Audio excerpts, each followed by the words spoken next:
Am I the a-hole for telling my golden child brother that I wouldn't help him and that it was time to take the consequences of his actions? So, I'm the oldest child of my family. I have a sister, Kate, and she is the middle child, and a younger brother, Heise, and he have always been the classic golden child of the family. I can stay here days telling the episodes that can paint him, but I can only say that the day I turned 18 and went out of my family house, it was the best day of my life. At the other side, Kate and I always had a great relationship, and we are extremely close. In fact, we live near and we always support each other in everything. Our common trait is the pure hate for Heise and his diva character. Add the fact that our family is very wealthy, and then the square is done. Our parents always tried to cover up his unbearable and diva attitude by, for example, silencing the gossip news of our country full of Heise's bullshits. This episode to me explained well his attitude. 3 years ago, Heise was arrested because he set on fire a police car because he thought it was funny. Fortunately, no one was in the car, but my parents did a titanic job to cover up this story, and fortunately, almost no one knows about this.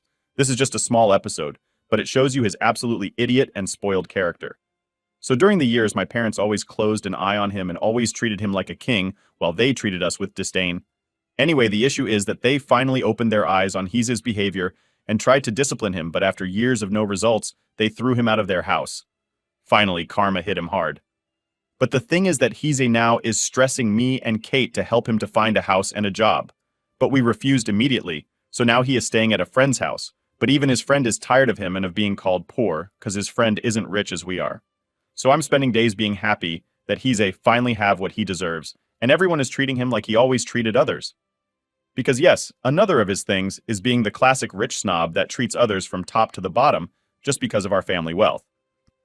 But recently, Heise started insisting, especially with me, so I just exploded, and during a call told him that finally karma hit him hard, and our parents realized too late that he was a spoiled brat and asshole, and me and Kate for sure wouldn't help him, not even under torture, so he needed to grow up and take the consequences of his spoiled character and behavior.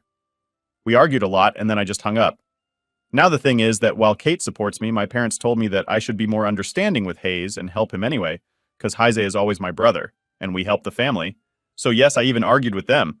So am I the a-hole for not helping my spoiled brother? Update. So things have gone from heated to scorching. After that explosive call with Heise, I thought I'd heard the last of him for a while. But no, drama loves company, and Heise is the king of drama. Here's where the plot thickens. Kate and I ended up having a surprise guest over coffee one morning. You guessed it, Heise. But he wasn't alone. He dragged along a friend I hadn't seen before, someone from his rich kid circle, probably thinking it would somehow sway our decision. This friend, Alex, turned out to be a pretty decent person, surprisingly unaffected by the wealth, and actually embarrassed by Heise's attitude during the whole meetup. Kate was ready to throw Heise out on his ear, but I caught something in Heise's eye. Was it desperation? A hint of realization? Hard to say with him. Still, I decided to lay down the law. I told him, listen, Heise, if you want any help from us, it's about time you start making some real changes. No more of this spoiled brat act. You need to earn your way back into everyone's good graces. Not just ours, but your friends too. Heise actually seemed taken aback. Maybe it was the first time anyone had set real conditions for him. He agreed, albeit reluctantly, and Alex chimed in, promising to help keep him on track.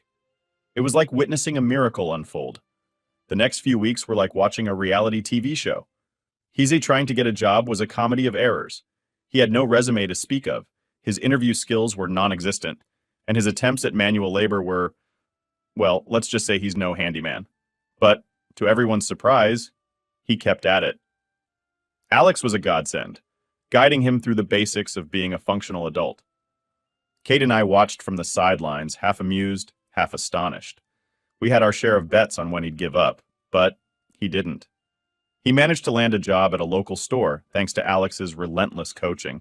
It was entry-level, far from the glamorous life he was accustomed to, but it was honest work. The real shocker came during a family dinner, a rare occasion these days. Heise, looking more humble than I've ever seen him, actually apologized. To us, to our parents, even to the table for good measure. He talked about how hard hitting rock bottom was and how much he's learned in the past few weeks.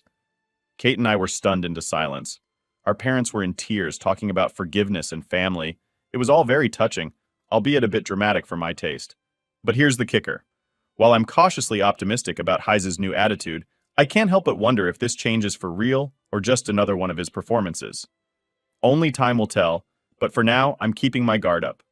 After all, drama never sleeps in this family, and I'm just waiting for the next episode. Story 2. Am I the a-hole for refusing to babysit the golden child's baby after he disowned me for being adopted? Ada. For refusing to babysit the golden child's baby after he disowned me for being adopted? I, 20 femme, was adopted when I was 16 by my half-brother and his wife, who were in their late 30s at the time. They already had 6 children when they adopted me, but it was never an issue. They have treated me like their own kid since they met me and later adopted me. So did all their other kids. Except for one, their golden child who is only 4 months older than me. We will call him Chad. Chad has always been an insensitive asshole to literally everyone, including our other siblings. He would literally fistfight our older sister, say horrible and mean things to everyone, and get away with it. He also had extreme anger issues that would case broken doors, holes in walls, etc. He also got to do everything me and my sister were never able to do, got a free car, go out at night, ECT. When we were still in school together during high school, he got up in front of our whole class year and told everyone I wasn't his sister and never would be. He then told me in front of his friends that I would never be a part of his family, and I should just get over it, and walked off.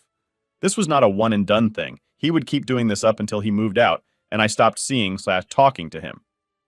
Golden Boy once again got the limelight of the family after he got married right after high school, moved out to his wife's family's house, and then had a baby, the first grandbaby.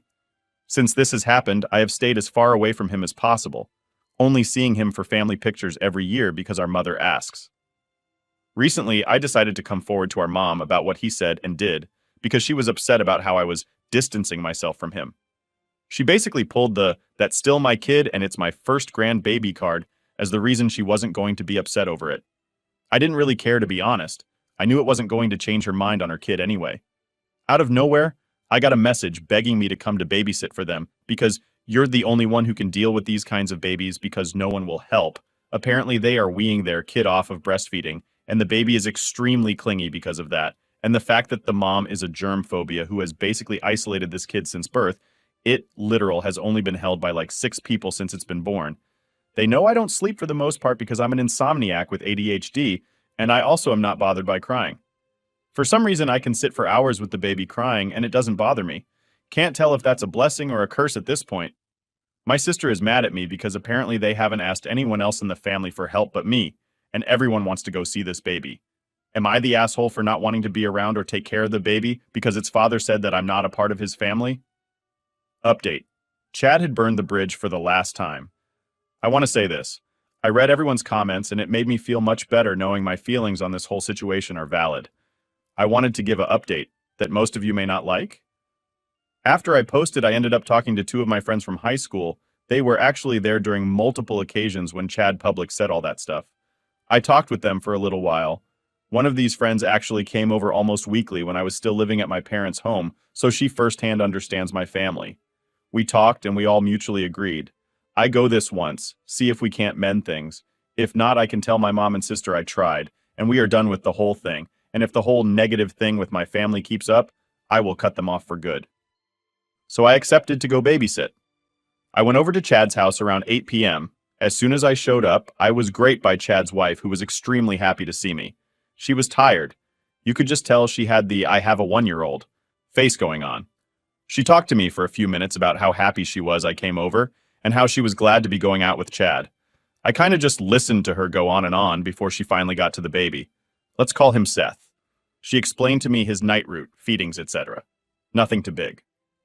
Then she got to the end where she started going on about how he was having crying fits at night and how he wouldn't get to sleep until mid-morning.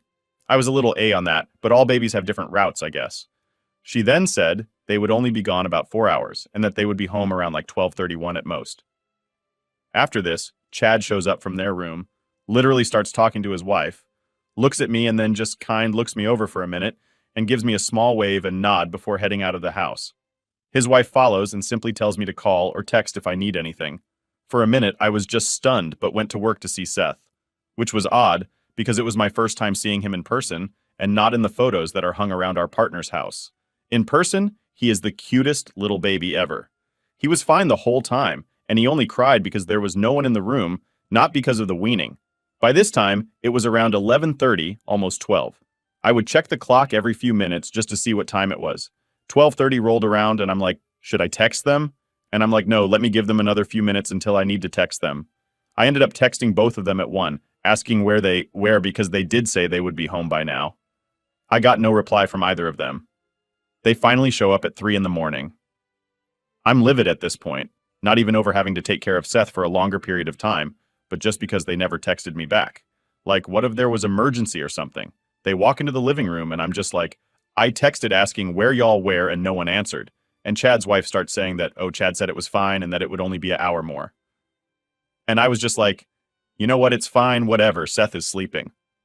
She looks at me all weird, and I rolled my eyes, say, it's not the weaning that's making him cry at night. He gets lonely, he's clingy. Just let him know you are in the room when he starts crying, and he will go right back to sleep. I started to walk out with my stuff, as I was right about to walk completely past Chad when I turned around and was like, so you aren't going to say anything to me? After I looked after your kid for like 7 hours now? He snorted at me and was like, no, my wife is the one who talked me into this anyway. Pissed off at this point, I said, so this wasn't, I don't know, possibly a way to be able to apologize for high school, or maybe all those other times you decide to outcast me from the family? Because I was under the impression that maybe you want to patch things up because of you asking me of all people to watch your kid. He sat there for a minute and just said, why should I apologize? Because literally nothing from high school has changed. Man, you really do need to just grow up and understand that me and my wife and aren't going to cater to you like mom and dad did because you're adopted. You ain't our family and you won't ever be. At this point, I just got in my car and left. I ended up texting my mom about all of it thinking she would get it in the morning when she woke up. No, of course she had to be awake. She apparently told Chad's wife about the conversation we had about all the stuff Chad had said and done to me in school. Apparently his wife felt bad because she had an adopted sister too, and felt horrible that Chad had done and said all those things. Apparently mom didn't know about Chad asking about the babysitting thing until now, and she started talking to the wife who is now upset. Apparently she thought Chad would have changed since then, and didn't think he will act the way he did when I left. I told my mom that I'm done with him, and that if something ever happened with Seth, then I would be there, but I was done with them until that happens. Way things are going, I will most likely be cutting my whole family off, because this isn't worth the stress anymore. Update. Mother is now ruining my time with the news of my other brother getting married. So it has been a hot minute since I last updated on the whole Chad situation. It's mainly due to the surprising fact that my family, my mother and sister, not bugging me as much lately. The first day or two after the interaction with Chad was a bit hectic. Both of them were blowing up my phone, trying to get me to talk to them. Mostly my mom just making excuses for Chad and my sister trying to basically just tell me to get over it. I ended up telling the both of them in text and over the phone that I was over it, and I would be cutting myself off completely from Chad and his little family. This sparked some anger, but my mother soon went quiet and later my sister. Everything seemed to be going pretty good after that for a while. That was until a week later when my sister showed up unannounced at my apartment, demanding that I take the blessing of getting to be around Chad's sheltered child when no one else seemed to be able to. Basically acting like it was some huge honor that I was asked to babysit. I almost snapped. I wanted to call her a bitch and to get off my property and not come back because I was just so sick of it, but I didn't.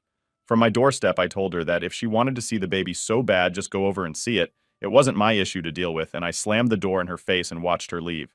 It's been radio silent for a while now until earlier this week. I was scrolling on Instagram when I noticed that my oldest brother, the one that I get along super well, and supported me about curing Chad off, his girlfriend of 4 years and the same age as me, are now engaged and posted pictures of the proposal.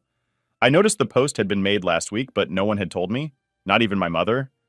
I texted my brother's girlfriend asking her about literally everything that was happening. She was surprised because my mother had said she had told everyone in the family about the wedding.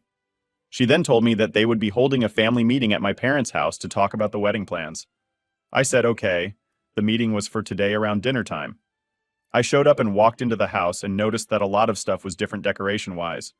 My parents had our family photos all arranged around the living room, and a few random frames with multiple small photos in them as well. I noticed that they had replaced multiple small photos of specifically me from the frames and replaced them with now pictures of Chad and his wife, and my older brother and his girlfriend. What were maybe 6 pictures of me on any of the walls, there were now 2, a baby picture of me and my senior high school photo, that are now in the hallway, not even the living room. I ignored it and didn't say anything. After a while, everyone showed up, except for, of course, Chad, who my mom pulled the he wanted to spend time with his baby BS.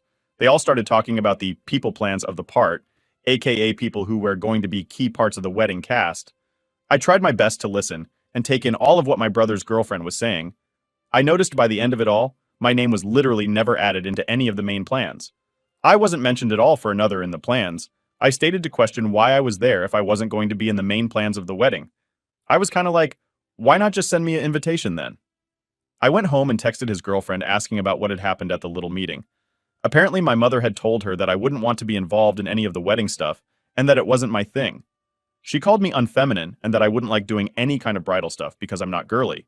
She then said everything was set in stone now, my older sister is going to be a bridesmaid, and my little sister is to be a flower girl. My little brother will be the ring holder, and my other little brother and Chad will be groomsmen. And apparently my mother also told her that because of what happened with Chad, that I shouldn't be sat at the family table, but at a guest table. I will just be another guest at the wedding. I didn't really say anything back because it hurt. It hurt that my mother would say that about me, that I was infeminine, and that just because I myself didn't do a lot of girly things in my spare time, I wasn't going to be able or enjoy doing something like a wedding or be a bridesmaid. I can't believe she would say that about me. To be honest, I don't know if I'm even going to go. The wedding is scheduled for the end of the year. It sounds stupid and petty, but this hurt me. It hurt that I'm being outcasted, most likely due to Chad once again. And as I am typing this, my sister is texting me about how she is helping plan all the bride stuff. Honestly, I'm going to leave it off at this for right now, because I don't know how to even feel, if you know what I mean right now. In the next day or so, I might update when I feel up to it. Another update. Chad's wife is pregnant again. I don't even know what to say. I didn't expect to update again so soon, but I just got the news from my older brother's fiance. Chad's wife is pregnant again. Update. Slowly trying, but not going great. It's been a minute since I updated. I would say it's because everything is going great, but I would be slightly lying. Things have only mildly gotten better for me since the last update. I have moved even farther away from my parents since the last few updates, in part to hopefully try and start a process of trying to cut them off from my life. This has worked a bit, but not enough to actually make me feel any better. They, mostly my mother, have still decided to take time to bother me and showing up at my new place and only giving me a second of a heads up. There is no update concerning the wedding. I've only gotten an invitation through the mail. I'm not going to try and press it anymore. I'm going to go, but I will most likely leave after the ceremony and not stay to hang out with anyone. Chad's situation has grown only by the fact that, over a group chat, they decided not to have any kind of gender reveal or even a baby shower. They just announced that they are now having a girl. Don't want to be an ass, but Chad's wife stretched the fact that Chad randomly made her get up and go get an ultrasound to find out the gender. She acted like she really didn't want to do it. Apparently, they went to one of those fancy ultrasound places where you get fancy models of the fetus and high-tech ultrasound pics. Chad also announced that he is going to college now and asked for a $1,000 loan, which they gave to him. They have always stretched that they will never loan money to any of their kids. My stomach turned when they happily gave him the money, but they wouldn't lend me $20 for school books when I went to college. They refused to help me get into college. I muted the group chat. I also found out that my sister has possibly outed me to mom. I came out when I was in high school as being bisexual with a preference for women. This didn't go well, to be quite honest, as my mom pulled, "I have a lesbian cousin who is married to a woman," followed up by a homophobic story about how her friend traumatized her in college by taking her to a gay bar, and she got hit on by another female. Not great. My brother fully believes that my love for women is trauma-based because of the abuse I faced from our bio father. My heart was broken when all of this came to the surface, knowing they both truly wouldn't support me. They would only lie to my face about being uncomfortable by my life. I basically promised myself that I would never tell them if I got a female partner, in hopes of saving not only my feelings, but my partner's feelings in the long run. It makes me extremely uncomfortable to think about them looking me in the eyes and believing everything that they told me concerning their feelings about my lifestyle. I fear my sister has told our mom about me dating a female now that I have moved further away from them, something that I never did while in the house living with them. I noticed on my girlfriend Instagram my sister had like one of the pictures of me and my girlfriend. My girlfriend, after hearing all of this, supports me about not posting pictures of us, seeing as she knows that my family follows me on Instagram. My girlfriend has not tagged me in any pictures on Instagram, so my sister had been looking through my friend on Instagram. Not even a week after the photo was light, I had to see my sister in person for something. She started to make awkward comments about my dating life, and if I was seeing anyone, which I only said maybe and left it at that. 2 days later, my mom is showing up at my front door with some store-bought cookies, asking me if there's anything I want to tell her. I brushed her off and didn't say anything. She then left and hasn't said anything else too. Me. A few hours later, my little brother texts me asking if I had told mom about me dating because she is apparently going crazy and about how his dad is just telling her that it's just a trauma response. I haven't told anyone about me dating, so clearly someone told her about me dating, especially the fact that they are bringing up that I'm dating a female. I honestly don't know what I'm supposed to do at this point, as I'm trying my best to cut them off. My girlfriend is telling me not to think about it too much and that we can get through it together. I honestly don't know where I would be without her at this point because she's the only one keeping me sane throughout this entire transition. This update isn't anything grand, but it is something. I wish I could fully say that my life is getting better, but it's really only getting better at a snail's pace. At the moment, all I can say is thank you to everyone who has been supporting me throughout all of these updates. Everyone's input has actually made me see how messed up and how wrong my family has been treating me and how I shouldn't be letting them continue to lead my life and invalidate my feelings. I hope to update after the wedding in a few months. Story 3. I, 20M, has 2 younger siblings, Joe and Jill. They're twins, both 18 and graduating high school this year. Jill is my parents' favorite, because they've always wanted a daughter, while Joe is their scapegoat, because I guess he's the bonus baby they never actually asked for. I'm mostly better off than Joe, as I'm the oldest grandson from both sides of my family, almost all of whom are just as blatant as my parents are about their favoritism. I felt really bad for Joe, so I did what I could to make him feel less alone. Like when Jill got to go shopping with mommy and daddy, I took Joe skating with my friends. When our parents were too busy watching Jill's kitty pageant, I dragged my best bud to sit through Joe's elementary school musical. Small things like that. It all started as pity moves, but soon my friends pretty much liked Joe better than me, while Jill's princess syndrome got in her head. So now I spend more time with Joe because I simply like him better than Jill. Never said it out loud. But I don't make it a secret either that I prefer not to spend my time with entitled brats. Anyway, like I said, they're graduating soon. They both already had their choice of college, accommodations, etc. Jill's going to a UNI and SF, fully funded by our parents, unsurprisingly.